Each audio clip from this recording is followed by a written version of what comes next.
മോഹൻലാലിന്റെ പിറന്നാൾ ദിനത്തിൽ ആരാധകർ ഏറെ പ്രതീക്ഷയോടെ കാത്തിരുന്ന ദൃശ്യം 3 കഴിഞ്ഞ ദിവസം തിയേറ്ററുകളിൽ എത്തി. ഇന്ത്യൻ സിനിമയിലെ മികച്ച ക്രൈം ത്രില്ലർ ഫ്രാഞ്ചൈസികളിലൊന്നായ ദൃശ്യം പരമ്പരയുടെ അവസാന ഭാഗമായ ചിത്രം ആദ്യ ദിനം തന്നെ വലിയ പ്രേക്ഷക ശ്രദ്ധ നേടി.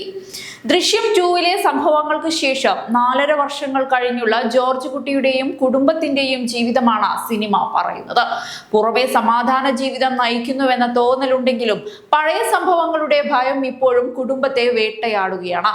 വരുണിന്റെ കൊലപാതക കേസിൽ ജോർജ് കുട്ടിയെയും കുടുംബത്തെയും നിയമത്തിന് മുന്നിലെത്തിക്കാൻ ഗീതാ പ്രഭാകറും വീണ്ടും രംഗത്തിറങ്ങുന്നതോടെയാണ് കഥ പുതിയ വഴിത്തിരിവിലേക്ക് കടക്കുന്നത്. തിയേറ്ററുകളിൽ നിന്ന് ഉയരുന്ന ഏറ്റവും വലിയ കയ്യടി മോഹൻലാലിന്റെ പ്രകടനം തന്നെയാണ്. ജോർജ് കുട്ടിയുടെ ഭയവും ആകുലതകളും ബുദ്ധിപരമായ നീക്കങ്ങളും അദ്ദേഹം ശക്തമായി അവതരിപ്പിച്ചുവെന്നാണ് പ്രേക്ഷകർ പറയുന്നത്.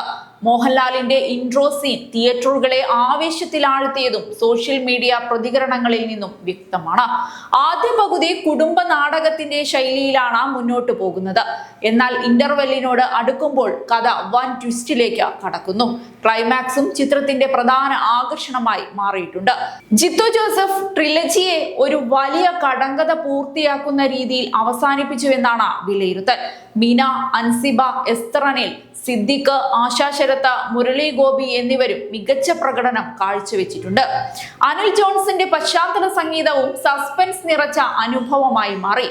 എന്തായാലും ദൃശ്യം 3 മോഹൻലാലിന് മറ്റൊരു വമ്പൻ ഹിറ്റും 100 കോടി ക്ലബിലേക്കുള്ള യാത്രയും ഉറപ്പാക്കിയെന്നാണ് സോഷ്യൽ മീഡിയ വിലയിരുത്തൽ.